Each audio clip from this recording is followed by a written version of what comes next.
The universe is a formation built on the basis of three building blocks: matter, information, and measure. However, this is not all.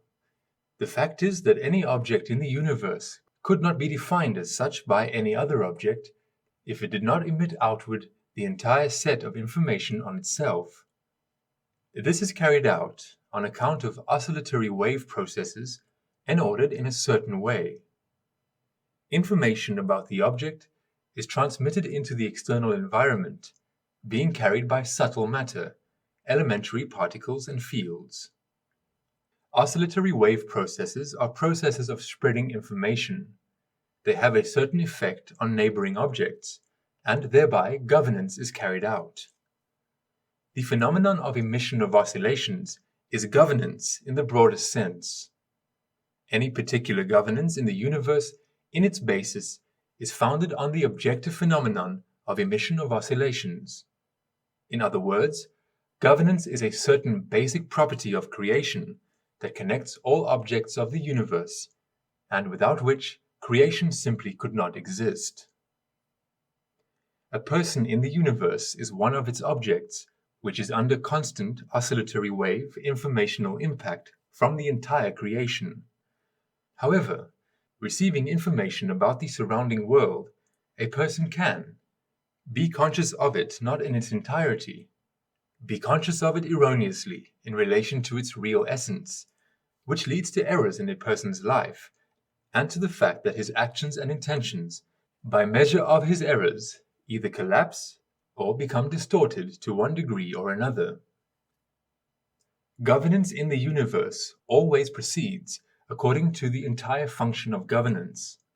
The entire function of governance is the entire sequence of actions necessary to govern any process or phenomena, from identifying, discerning processes, tendencies, and problems, factors of the environment, ending with the realization of the objectives set in relation to them. If we talk about human society, then the entire sequence of actions includes the discerning, detecting of a factor in the environment which puts pressure on the psyche and causes a subjective need in governance, the forming of an ability, a stereotype, to discern and recognize the factor of the environment for the future, and the spreading of it in the culture of society, the setting of objectives in relation to the discerned factor, the formation of a general conception of governance and particular conceptions of governance in relation to each of the objectives as a part of the vector of objectives. The introduction, implementation of the general conception of governance into life, organizing new or reorganizing existing structures of governance, carrying objective functions of governance. Controlling, monitoring the activities of the structures in the process of governance, and improving the current conception if necessary. The liquidation of the existing structures, and the freeing of applied resources in the case of unnecessity, or supporting their functioning in a functionally operable condition until the next usage. Proceeding from the understanding of the entire function of governance, it can be understood that in society, in addition to the three types of power about which we are taught in schools and faculties of political science, legislative, executive, and judicial, there are two more higher types of power. These are ideological power and the most important type of intrasocial power, conceptual power. One of the components of the word Zhretshood, Zhretshood, is the semantic basis of the word riech, which means speech. If we recall the ancient names of the letters of the Old Rus alphabet, then the letter Zh had the name Zhivyotie, you live, and R had the name Rtsi. Rtsi is a form of imperative mood, similar in meaning to rieki, which denotes the activity of speech. From this analysis of the meaning of the structural components, one can understand that the social function of the Zhretshood is speech on life, interpretation of life, soothsaying, i.e., to conceptually powerfully, in the sense that words should not remain without consequences corresponding to their meaning, soothsay about how society should live and how it should solve problems arising in its life, and what will happen if it lives otherwise and does not solve emerging problems. This is the essence of the social phenomenon that can be called by the term Zhrets power. If we correlate with all the stages of the entire function of governance, then Zhrets power in its governorial essence is conceptual power. To put it differently, it is conceptual power that has to detect the factors that cause in society a need in governance, a need to implement setting of objectives in relation to the factors, to introduce new objectives into the vector of objectives of governance, to form general and particular conceptions of governance in relation to society, and implement conceptions of governance into the life of society and the activities of the state apparatus, if the state apparatus exists. That is, to carry out the first 4 stages of the entire function of governance and the implementation phase of the conception into life, which is attributed to the 5th stage. If conceptual power does not accomplish this, then Zhretshood ceases to be Zhretshood automatically, regardless of knowledge, skills, past achievements, and current claims to the corresponding status in society and declarations of its status. Zhrets power is based on the following: an improving and therefore effective personal cognitive creative culture, willpower, conscious awareness of the providence of God. It may be in some way erroneous, but it's not a problem if there are the 1st and 4th provisions. A sincere desire to build one's own life, the life of society and humanity as a whole, in the stream of providence. And all this should be accompanied by a sufficiently broad spectrum of knowledge. If the 3rd and 4th are absent, then Zhretshood becomes pseudo-Zhretshood, which acts for the sake of its own mercenary, vicious self-interests, or someone else's interests, while retaining, however, conceptual power, although it's limited by egoism.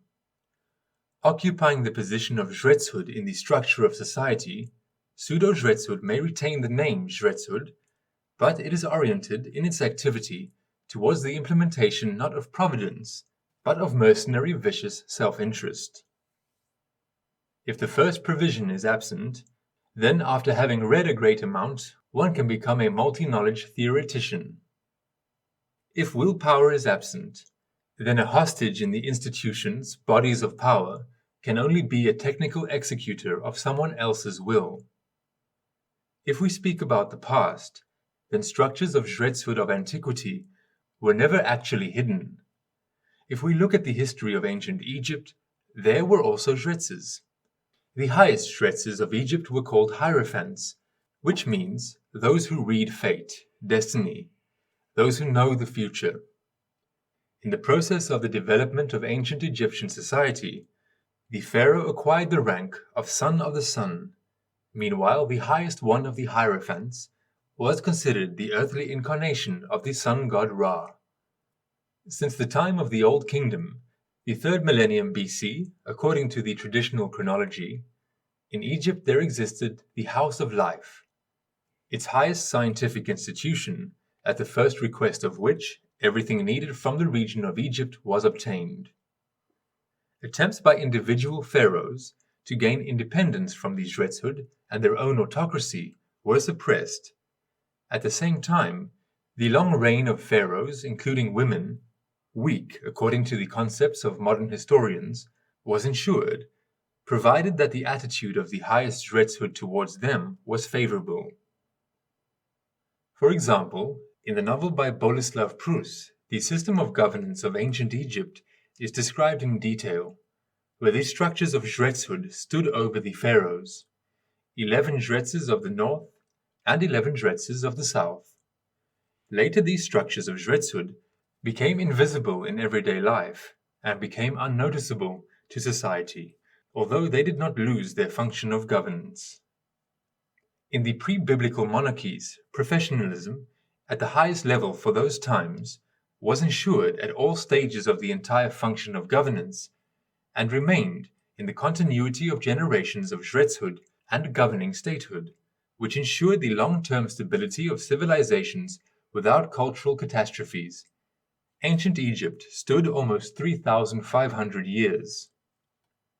Although there were disruptions of governance and even the conquest of territory with the loss of state independence, nonetheless, the conquerors of antiquity, as a rule, treated the alien Zhretshood with respect, apparently remembering their dependence on the Zhretshood in their own state.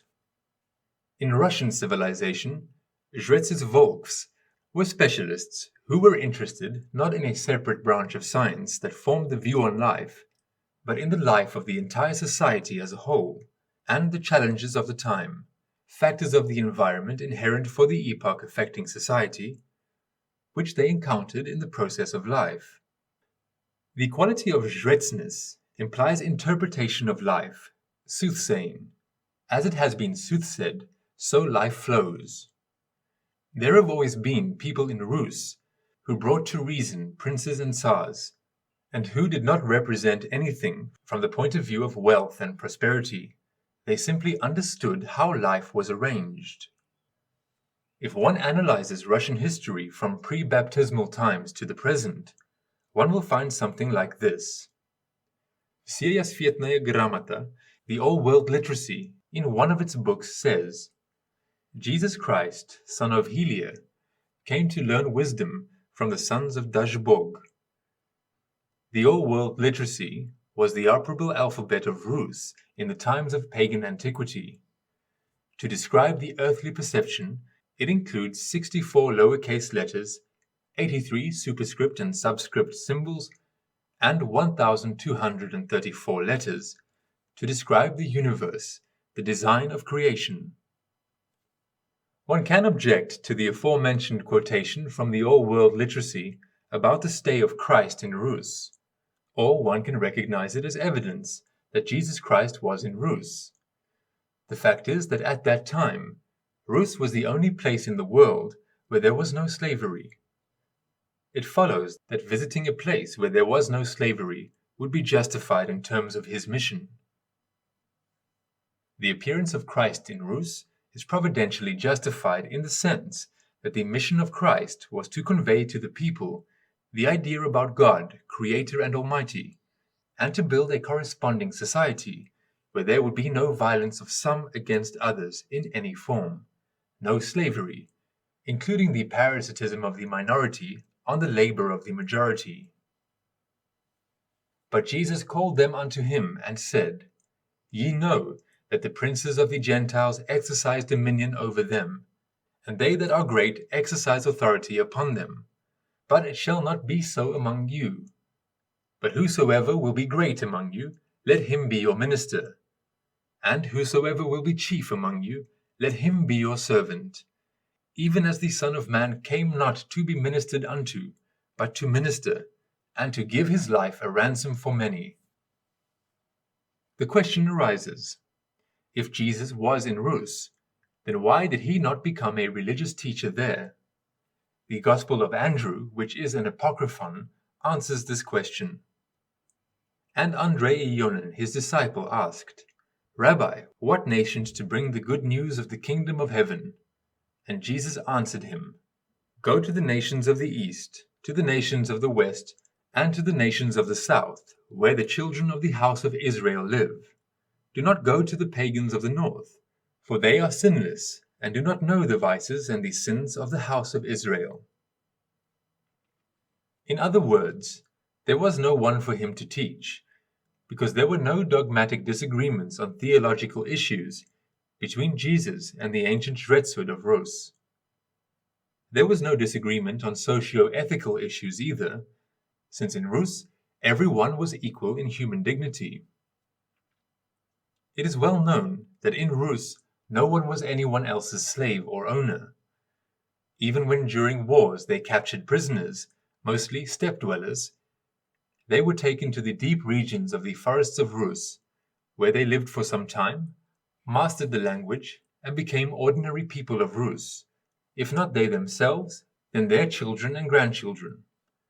Nobody wanted to escape from there, because in Rus it was psychologically comfortable, and the natural environment was favorable, not the same as today. One had to try very hard to starve to death in a place where the rivers were full of fish, and the forests were full of berries, mushrooms, and all kinds of game.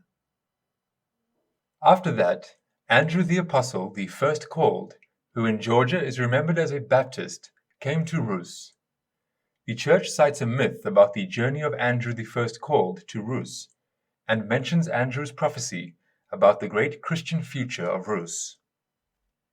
Up the Dnieper, the Apostle Andrew ascended to the location of the future Kiev, where, as the monk Nestor the chronicler narrates, he erected a cross on the Kiev mountains.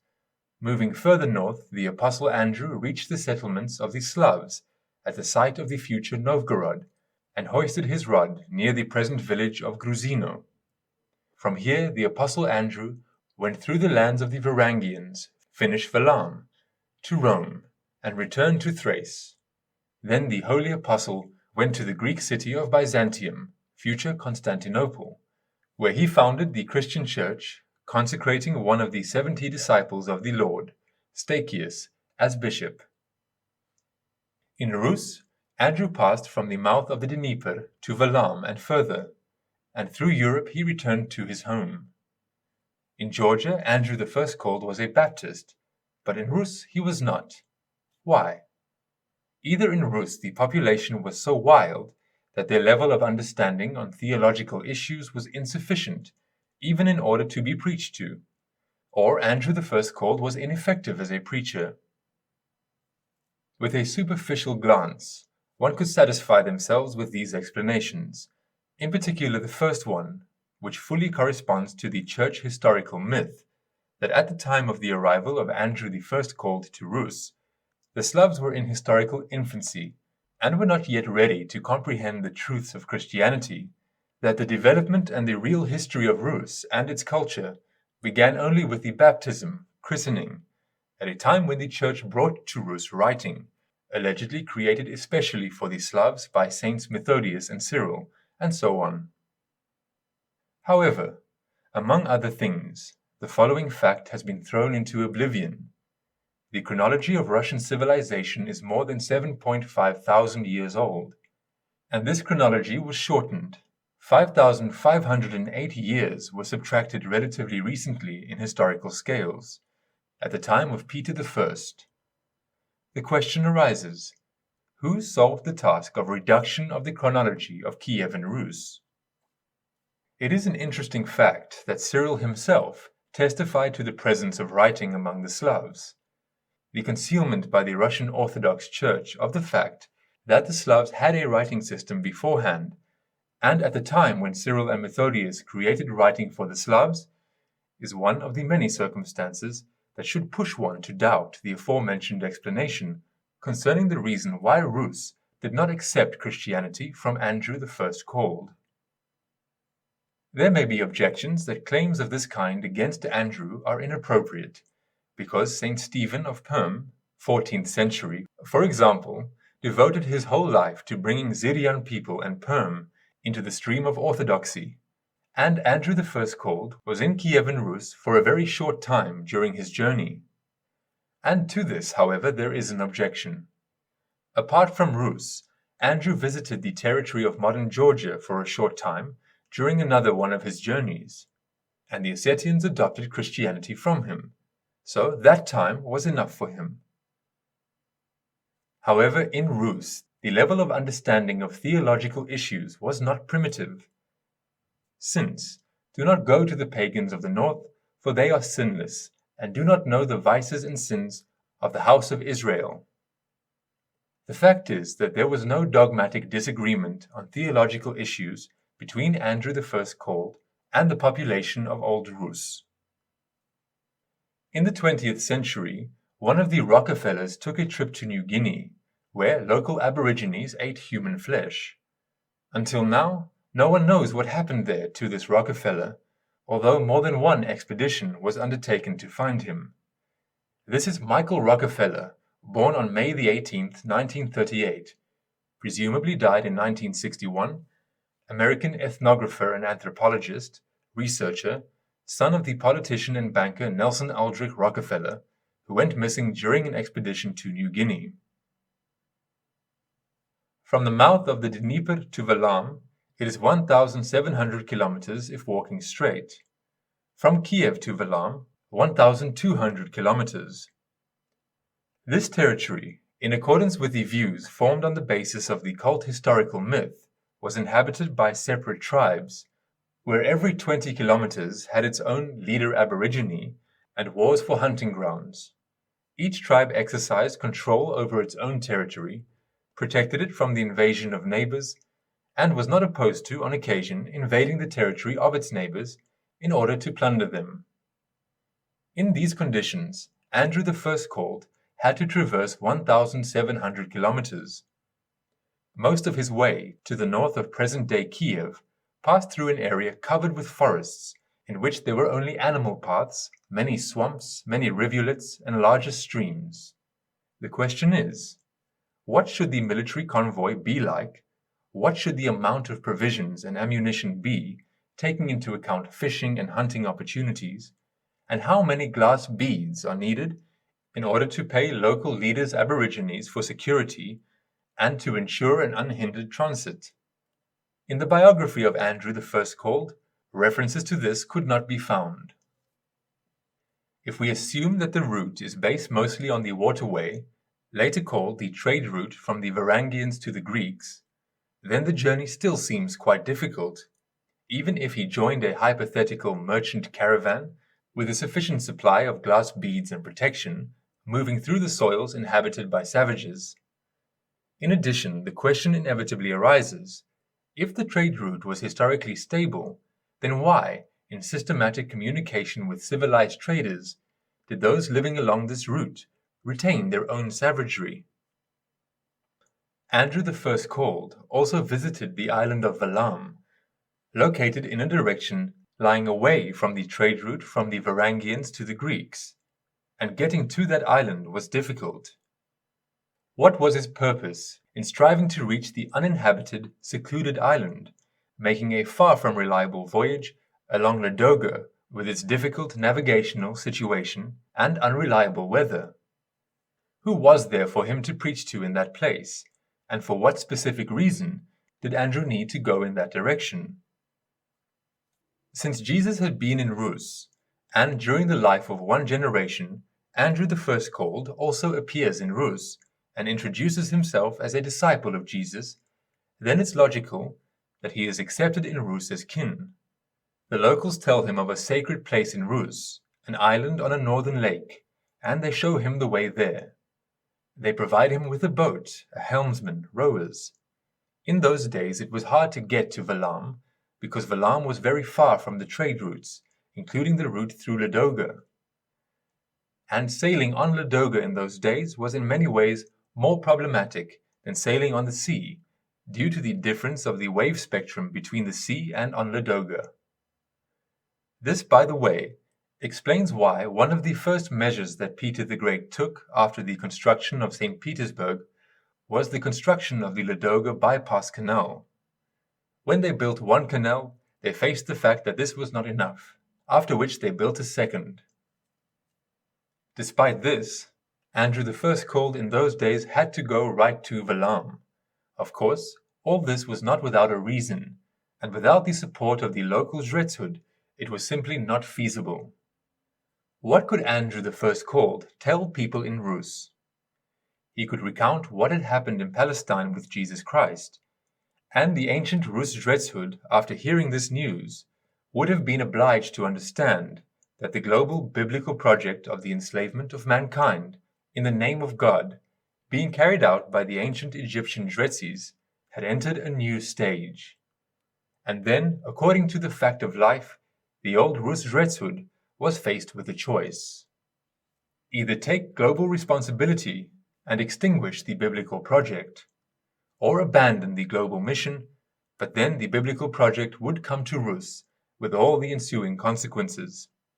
And until such time as Rus would eat to the bone and come to her senses, there would be the biblical project.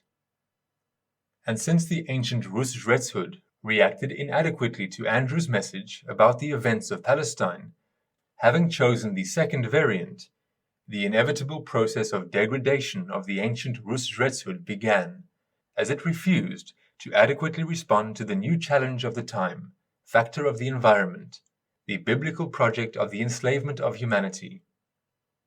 Without this, the entire function of governance as one of the foundations of the exercising of Zhrets power is impossible. Once the ancient Rus Zhretshood had sufficiently degraded, its entire function of governance in relation to the entire Rus civilization ceased to be realized.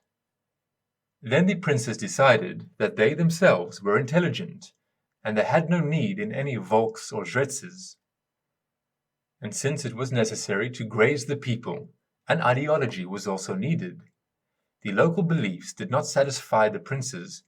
Therefore, after some deliberation, they decided to stop at the Byzantine faith.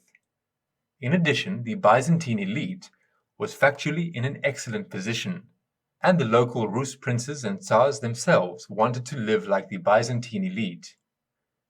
However, as history has shown, not all the ancient Rus Zhretshood degraded. There is a well-known case in history, well described by Pushkin in his poem, The Song of the Prophet Oleg, which describes the meeting of the prophetic Oleg with a Zhrets, a Volk, who explains to Oleg how his future will flow. If Oleg had indeed been prophetic, then the future should have been open to him as it was. And if the Volk appears, and Oleg listens to him, then the possibilities of Oleg become limited. O wizard favoured of the gods, what woe or weal shall me betide? How soon shall I, beneath the sods, lie buried while my foes rejoice? Fear naught nor speak with faltering words, whate'er my doom be thine the choice, of all the horses in my herds. The Volk tells him that he will die by his horse. Thy horse, that dreads no furious fray, hath borne thee well in many lands, and like a rock amid the spray, among the whistling shafts he stands, or bears thee through the brunt of spears, obedient to thy lightest breath, nor frost nor fight with thee he fears, yet even he shall be thy death. In fact, the prophecy of the Volk comes true. From out the eyeless skull there shot a ribbon-like black deadly snake, which stung his foot. Is this my lot? By that old wizard prophesied, death ambushed in the lifeless bone. Then welcome death, the brave prince cried, and sank to earth without a moan. Nonetheless, the words of the Volk have two meanings. They, like all the creative work of Pushkin, contain a second semantic line. They have a direct, concrete meaning, which later was realized in the fate of Oleg, who factually died by his horse, as he was promised. According to the second semantic line, the horse is a symbol of the crowd, which is under the governance of the governing elite, headed by the king, who governs the crowd in almost the same way as the horseman governs the horse. In other words, the Volk to Oleg, who symbolizes the entire elite, issued a forecast. Yes, you will luxuriate, but you will actually die by your horse. Once in the history of Russia, this already happened. In 1917, the crowd destroyed the elite, who died by their horse. As far as one can see, the Zhretshood of Holy Rus at the time of the baptism of Rus did not fulfill its function and essentially lost the function of soothsaying. In a certain sense, it fell under those global schemes of governance that were imposed on Rus from the moment of baptism. However, the egregor of the Zhretshood of Holy Rus, the carriers of this system of knowledge, did not disappear. They have always been present. Many ancestral lines that carry this either consciously or at the level of genetic memory, from time to time gain access at the level of lexicon to the egregor of the Zhretshood of Holy Rus, and information from it becomes the inheritance of all mankind. If we talk about Russian conceptual power, then its full revival should be correlated with the moment of equalization of the frequencies of biological and social time, and in accordance with the law of time. When the strength of the previous conceptual power is lost, it is replaced with a new conception. The appearance in Russia of the conception of social safety is that adequate reaction to the factor of the environment, the project of enslaving humanity on a global scale, which should have been carried out 2,000 years ago. In the conception of social safety, everything that happens is endowed with a clear measure of understanding, defined in certain terms, civilizational codes.